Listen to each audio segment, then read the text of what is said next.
हमें हर जगह हर हालात में हमारी रक्षा करता है। आज के जो पवित्र वचन पढ़े गए हैं उनमें खासा थे लूका रचित सुसमाचार में से जो लिया गया है, और एक ये ऐसे दृष्टांत है जिसके 3 हिस्से हैं। इससे पहले आप पिछला जब देखते हैं तो प्रभु यीशु मसीह को किसी फरीसी ने अपने घर में बुलाया और प्रभु यीशु मसीह उनके साथ भोजन कर रहे थे। और जो फरीसी हैं, शास्त्री हैं, प्रभु यीशु मसीह की आलोचना कर रहे हैं और चेलों से कहते हैं कि तुम्हारा गुरु जो है वो पापियों के साथ और आम जो पब्लिकन है उनके साथ जो है एक खाता पीता है। और प्रभु यीशु मसीह ने उनको उत्तर दिया कि इसका जाकर के अर्थ समझ लो कि डॉक्टर की एक बीमार को जरूरत है, क्योंकि मैं धर्मियों को नहीं बल्कि पापियों को बचाने के लिए इस पृथ्वी पर आया। और इस प्रकार से हम देखते हैं कि प्रभु यीशु मसीह अपने उन लोगों को एक आह्वान करते हैं, उनको बुलाते हैं, जो मत्ती 11 के 28 वचन में पढ़ते कि हे तमाम बोझ से दबे हुए परिश्रम करने वाले लोगों मेरे पास आओ, मैं तुम्हें विश्राम दूंगा। और ये लोगों की प्रभु यीशु मसीह के पास आने की भीड़ लग गई, तरह तरह की अपनी चीजों को, अपनी समस्याओं को लेकर, अपनी जरूरतों को लेकर ये प्रभु यीशु मसीह के पास आते हैं। लेकिन प्रभु यीशु मसीह के विरोधी उस समय के धार्मिक अगुवे जो फरीसी हैं, जो शास्त्री हैं, यहूदियों के महायाजक, प्रभु यीशु मसीह की आलोचना करते हैं। और इस आलोचना में हम देखते हैं कि वो कहते हैं कि प्रभु यीशु मसीह पापियों के साथ रहता है, प्रभु यीशु मसीह पापियों को बुलाता है, प्रभु यीशु मसीह ही mingles with the sinners and publicans. और ये कितनी बड़ी बात है मेरे आपके लिए, हमारे लिए, कि प्रभु यीशु मसीह पापियों के साथ रहते हैं, प्रभु यीशु मसीह कमजोरों के पास रहते हैं, प्रभु यीशु मसीह तमाम उन लोगों को जिनको समाज जिनकी वैल्यू नहीं रहता, प्रभु यीशु मसीह उनके साथ रहते हैं। और इस प्रकार से प्रभु यीशु मसीह के जो विरोधी हैं वो भी प्रभु यीशु मसीह की बुलाहट के बारे में, प्रभु यीशु मसीह के मिशन के बारे में इनडायरेक्ट किसी भी तरीके से वो भी इस चीज को क्लेम करते हैं, या इस चीज का प्रोक्लेम करते हैं कि प्रभु यीशु मसीह इस दुनिया में पापियों के लिए आए। और प्रभु यीशु मसीह उनकी इस बात को समझाने के लिए एक दृष्टांत देते हैं जिसके 3 हिस्से हैं। पहला हिस्सा एक चरवाहे के तौर पर, प्रभु एक चरवाहे के तौर पर, और दूसरा हिस्सा पवित्र आत्मा के तौर पर, और तीसरा हिस्सा पिता परमेश्वर के रूप में। पहले हिस्से में आप पढ़ते हैं, उनसे प्रभु यीशु मसीह पूछते हैं, जब वो कहते हैं पापियों के साथ रहता है, चुंगी लेने वालों के साथ रहता है, आम लोगों के साथ, जो धार्मिक रीति विधि जो दूर हैं उनके साथ रहता है, उनके साथ खाता पीता है।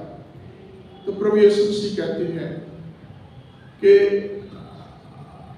एक जब आप देखेंगे उसमें लिखा है,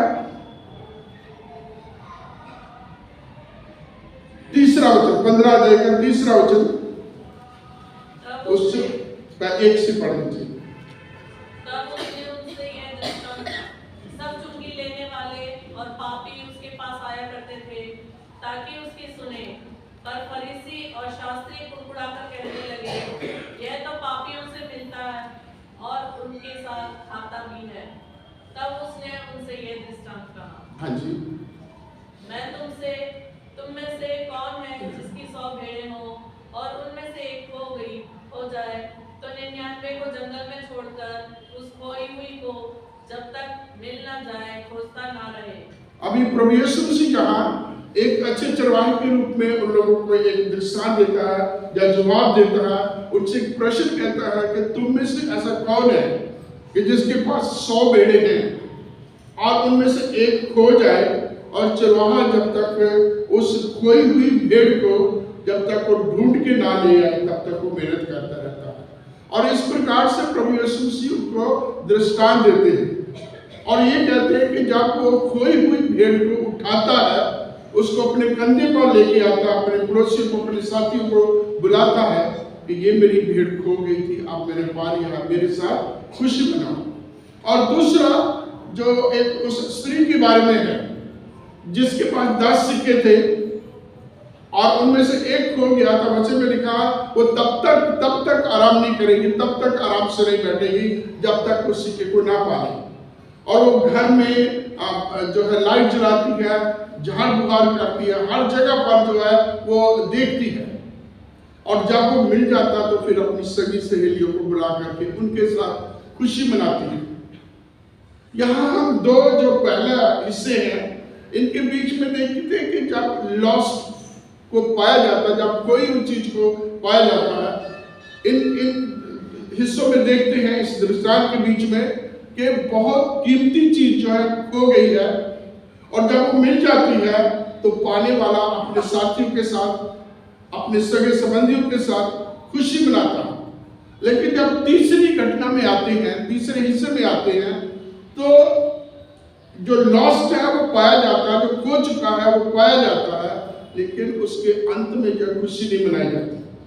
तीसरे हिस्से में हम देखते हैं, हमें इंट्रोड्यूस किया जाता है एक व्यक्ति जिसके 2 बेटे थे और दोनों में से एक ने, एक छोटा आया उसके पास, उसने अपना हिस्सा लिया और हिस्सा लेकर के दूर देश में चला गया और वहां उसने उस पैसे को नाजायज तरीके से इस्तेमाल किया, कंगाल हो गया, सूरों के बीच में वो उसका खाना पीना हो गया। और जब वो वापस आता है तो हम देखते हैं उसका बाप उसको दूर से देख करके उसको गले लगाता है, किस करता है, उसको साफ कपड़े पहनाता है, हाथ में अंगूठी पहनाता, पाँव में जूती पहनाता है और एक पला हुआ जानवर वहां काट करके खुशी मनाता, अपने तमाम नौकर चाकर अपने घर के लोगों को बुलाता। और बड़ा बेटा जो उस समय खेत में है, संध्या समय जब वो वापस घर में आया है और घर में आते उसने जब उस म्यूजिक को सुना, वो तमाम उस चहल पहल को उसने देखा, तो वचन कहता वो अपने घर में भी नहीं गया। वो गुस्से से भरे अपने एक नौकर को बुलाया, उससे पूछा ये क्या हो रहा, और नौकर कहता तेरा भाई वो वापस आया है और तेरे बाप ने एक पला हुआ जानवर काट करके उसके लिए पार्टी दे रहा, खुशी मना रहा। और वचन में आगे हम पढ़ते हैं जो आखिरी हिस्सा है, वो लड़का जो है वो गुस्से से भर गया और अपने घर भी जाना उसने पसंद नहीं किया। उसका बाप आके उससे बात करता है, तो यहाँ बाप की बात देखिए, इसके 2 बेटे थे और दोनों से बाप दुखी था। पहले ने अपना जो भी हिस्सा था लिया और दूर दराज चला गया, उसे उजाड़ के कंगला होकर के, बुरे हाथ फटे हाथ होकर के वापिस आता। और दूसरा जो पास है वो भी अपने घर में नहीं आ रहा। और हर जगह पर हम पढ़ते हैं कि जब एक धर्मी इस पृथ्वी पर पश्चाताप करता, स्वर्ग में आनंद मनाया जा रहा। लेकिन यहां हम देखते हैं कि एक जो खोया हुआ है, एक जो दुनियादारी में तमाम शारीरिक तरीके से जो नाश हो चुका है, जब वो वापस आता है तो खुशी मनाने की बजाय यहाँ गुस्सा है, नफरत है और अपने ही घर को छोड़ दिया, जो आज के युग की हमारी तस्वीर को बताता। बहुत सारे लोग ऐसे खुशी मनाने की बजाय वो घर को छोड़ देते हैं। उसको किसी ने रोका था, अपना घर था जिसमें वो रोज आता जाता था, आज उस घर में आया है, म्यूजिक बज रहा, डांस हो रहा, पार्टी हो रही है, अपने घर में नहीं गया, अपने नौकर को बुलाया, पूछा, जिसके पास इतना अधिकार है अपने बाप से कहता है, जब बाप आके उसे मनाता है, उससे कहता है कि तेरा भाई जो मर चुका था अब जी गया है, तेरा भाई जो खो चुका था अब वो फिर से आ गया है, तो वो उससे कहता मैं इतने सालों से तेरे साथ रहा, मैं इतने सालों से तेरे प्रति आज्ञाकारी रहा, मैं इतने सालों से तेरी सेवा की, परंतु तूने एक बकरी का बच्चा भी मुझे नहीं दिया कि मैं अपने दोस्तों के साथ एक पार्टी कर सकता। परंतु ये तेरा बेटा, अभी देखने वाली बात है, इस पर दोबारा आएंगे, कहता परंतु ये तेरा बेटा जिसने सब कुछ नाश कर दिया, उजाड़ दिया है, जब ये आया है तो एक पला हुआ जानवर काट के उसके साथ उसके लिए खुशी मनाना। तो बाप उसे समझाता, बेटा तो मेरे साथ है, जो कुछ है वो तेरा है, लेकिन ये नाश हो गया, ये खत्म हो गया था, ये आया है इसके साथ, इसलिए हमें खुशी मनाना है कि ये अब फिर से जी उठा। और परमेश्वर का वचन कहता है जब एक आत्मा पृथ्वी पर पश्चाताप करती है, तमाम शारीरिक संसारिक दुनिया के बुरे कामों को छोड़ करके जब वो प्रभु की ओर आता है, स्वर्ग की सेना, स्वर्ग में खुशी, स्वर्ग में आनंद मनाया जाता है। लेकिन दुनिया में क्या हो रहा है? ये फरीसी क्या कर रहे थे, ये धार्मिक अगुवे क्या कर रहे थे, ये एक सो कॉल्ड राइचियस पर्सन जो है वो क्या कर रहा है? गुस्से से भरा हुआ है, अंदर नहीं आना चाहता, घर नहीं आना चाहता, छोड़ दिया अपने घर को। कि ऐसा क्यों किया जा रहा है? और यहाँ कुछ एक चीजें हैं कि जब इस लड़के ने अपने बाप से हिस्सा मांगा तो अक्सर हम इसे अड़ोपुत्र, प्रोडिगल सन, अलग अलग तरीके से, मुशरफ बेटा, कई नाम इसको दिए हुए हैं। और इस बेटे ने जब अपने बाप से हिस्सा लिया है, वो कोई गलत नहीं किया, क्योंकि उसका राइट था, वो ले सकता था। लेकिन उससे गलती क्या हुई है कि उसने अपना हिस्सा लिया और अपने घर, बाप के घर से बहुत दूर चला गया। एक तरीके से देखा जाए तो उसने वो बाप की संगति छोड़ दी है, उस बाड़े को तोड़ करके दूर चला गया। अभी बाप के पास होगा, अपने लोगों के पास होगा, जब वो जो भी काम करेगा, जो भी कदम उठाएगा, उसमें चेक किया जाएगा, उसके ऊपर उसके अपने लोगों की, अपने पिता की नजर रहेगी, उसे समझाया जाएगा, काउंसलिंग की जाएगी, उसे चेक किया जाएगा। लेकिन क्या किया? वो दूर चला गया, संगति से बाहर हो गया। और वहां जाकर के वचन कहता है ऐसे दोस्त मिले, ऐसे लोग मिले, ऐसे लोगों के बीच में उसने अपनी सारी संपत्ति, सारा धन जो है उसने गलत कामों में, कुकर्मों में उड़ा दिया। और फिर एक ऐसा समय आया कि जब सब कुछ खत्म हो गया और अब उसे कोई पूछ नहीं रहा। उसकी गलती सबसे पहले कि उसने अपने लोगों को, अपने बाप के अपने लोगों को जो है उनकी संगति से वो बाहर चला गया। और मेरे और आपके लिए संगति बहुत जरूरी है। आज के कॉन्टेक्स्ट में कहूँगा, हमारे लिए चर्च में आना, चर्च के लोगों के साथ मिलकर के प्रभु की आराधना करना, संगति करना बहुत जरूरी है। जब हम संगति से बाहर चले जाते हैं, बहुत सारी चीजें, बहुत सारी खुशी के समय से हम वंचित रह जाते हैं। प्रभु यीशु मसीह के पुनरुत्थान के समय प्रभु यीशु मसीह के चेले एक साथ थे, परंतु उनमें से जो 11वां चेला था जिसका नाम थोमा है, वो नहीं है। चेले खुशी मना रहे हैं, यीशु मसीह जी उठा, चेले खुशी मना रहे, गवाही दे रहे हैं, हमने यीशु मसीह को देख लिया है। लोग अभी भी वो चेला जो है उस डाउट से भरा हुआ, अभी भी वो शर्तें रख रहा, जब तक मैं अपनी उंगली ना डालूं, जब तक मैं अपनी आंखों से ना देख लूं, तब तक मैं विश्वास नहीं करूंगा। तो उसको उस खुशी को पाने के लिए अभी और वेट करना पड़ेगा। ऐसे ही जब हम संगति से बाहर चले जाते हैं, जो संगति के बीच में आशीष मुझे और आपको, हमें मिलती है, वो लोग जो संगति से बाहर चले जाते हैं, जो चर्च छोड़ देते हैं, वो उस आशीष से वंचित रह जाते हैं। दूसरी चीज है कि ये संगति में था। संगति में जब हम होते हैं, जब हमारे बीच में गवाही दी जाती है, जब हम जो वर्शिप करते हैं, जब हमारे बीच में वचन शेयर किया जाता है, और एक हम ऐसे संगति के बीच में, सबके बीच में रह करके जो हम एक दूसरे से सीखते हैं, प्रभु जिस तरीके से हमें सिखाता है, वो हम सीखने से हम वंचित रह जाते हैं। तो इस लड़के ने गलती क्या की कि सबसे पहले अपने बाप का धन दौलत लेकर के दूर चला गया, संगति तोड़ दी, और किसी की अथॉरिटी को इसने मानने से इनकार कर दिया। बाप को इसने अपनी जिंदगी से एक तरीके से साइड पे रख दिया। अब बाप की इसको जरूरत नहीं है, किसी की सलाह की इसको जरूरत नहीं है, वो अपने तरीके से करेगा। जब अपने तरीके से किया तो बाद से बदतर और बदतर से भी आगे उसकी जिंदगी बहुत ही जो है दयनीय होगी। लेकिन उसमें खूबसूरती क्या है? वचन में लिखा है जब वो भूखा मरने लगा, जब वो सूअरों की वो फलियां खाने लगा, तो वो अपने आपे में आया। ये एक महत्वपूर्ण बात है, वो अपने आपे में आया। ही रियलाइज, उसने इस चीज को महसूस किया, रियलाइज किया, याद किया कहां से वो आया है। याद किया उन दिनों को, याद किया अपने बाप के घर को, याद किया उन तमाम प्रॉस्पेरिटी को, याद किया कैसे वहां डेली बेसिस भी पेट भर के खाते हैं, और कहता मैं यहाँ भूखा मर रहा हूं। वो अपने आपे में आ, उसने रियलाइज किया और फिर से पुनः विचार किया और कहा मैं अपने बाप के घर में जाऊंगा, अपने पिता से माफी मांगूंगा, मैंने तेरे विरोध में और स्वर्ग के विरोध में पाप किया, अब मैं इस योग्य नहीं रहा कि मैं तेरा बेटा कहला सकूं। मैं अपने बाप से कहूंगा मुझे एक जो है मजदूर की तरह अपने घर में, अभी भी वापस जा रहा है। सवाल क्या है? रोटी का, है ना। मजदूर वहां पेट भर खाने से भी अधिक उनको मिलता है, और मैं यहाँ भूखा मेरा वापस गया।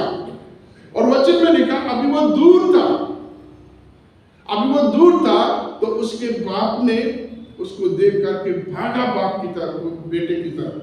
बाप भागा जाता है, उसे गले लगाता है, उसे चूमता है और उसको अपने घर लाके अपने सेवकों से कहता है इसको अच्छे से अच्छा वस्त्र पहनाओ, उसके हाथ में अंगूठी पहनाओ, उसके पाँव में जूती पहनाओ, और एक पला हुआ जानवर काट करके पार्टी जो तैयार करके लो, ताकि हम खुशी मनाएं, क्योंकि ये मेरा बेटा मर गया था अब जी उठा है, ये मेरा बेटा खो गया था अब फिर से आ गया। और ये जो बात थी उसमें, ये उसकी जिंदगी का टर्निंग पॉइंट था। उसने सोचा, वो अपने आपे में आया, ये बहुत बड़ी बात है मेरे को, आपको, हम सबको इस चीज को समझना। बहुत बार हम दुनिया की भीड़ में, दुनिया के फैशन में, दुनिया के तौर तरीके में, दुनिया को जैसे दुनिया करती है वैसे हम करते हैं। हमें बैठ के प्रभु के कदमों में रियलाइज करना, जैसे प्रेरितों के जब प्रकाशित वाक्य कहता है याद कर कहां से गिरा है, पहले जैसा हो जा। और वो चीज यहाँ हम देखते हैं, इसने याद किया उस स्थिति को, यहाँ से छोड़ के आया है, इसने याद किया उस तमाम हालात को, यहाँ से ये निकल के आया, इसने याद किया, देखा अपने आप को इसने जो है देखा वो किस हालात में है, और फिर इसने एक फैसला लिया। और जब वो फैसला लिया, उस फैसले की इसको बहुत बड़ी आशीष मिली। जब हम वस्त्र की बात करते हैं तो इसकी भी एक बहुत बड़ा एक सिद्धांत है। जब हम अंगूठी की बात करते हैं तो इसका भी एक सिद्धांत है। जब हम पाँव में जूती की बात करते हैं तो ये भी इसका भी एक सिद्धांत है। परमेश्वर का पवित्र वचन कहता है हमारी धार्मिकता के काम परमेश्वर के सामने मैंने चित्रों के समान। आगे वचन कहता है परमेश्वर ने हमें धार्मिकता के वस्त्र पहनाए। हमारी तमाम उस गंदगी को हटा करके परमेश्वर ने अपनी धार्मिकता से हमें भरा, अपनी धार्मिकता से हमें परिपूर्ण किया। जब हाथों में अंगूठी की बात आती है तो वो अधिकार देने की बात होती है। अब देखेंगे यूसुफ को, आप देखेंगे दानियल को, जब उनकी ताजपोशी होती है अलग अलग समय अलग अलग जगहों पे, जब उनको प्राइम मिनिस्टर बनाया जाता है और उनको अंगूठी दी जाती है, जो अधिकार दिया जाता है कि वो राजा के बाद सेकंड सिटीजन उस देश के वही है, और उनकी इस अंगूठी की मोहर के बिना कुछ भी कोई भी काम नहीं होगा। बाप ने इस बेटे को फिर से अंगूठी पहनाई, अधिकार दिया, उसके पाँव में जूती पहनाई। और पाँव में जूती जो है उस समय के समय जितने भी गुलाम लोग होते थे वो पाँव में जूती नहीं पहनते थे। जितने भी खरीदे हुए लोग होते थे, दास लोग होते थे, उनके पाँव में जूती नहीं होती, नंगे पैर रहते थे। और जूती का पहनाया जाना उसकी गुलामी का खत्म हो जाना।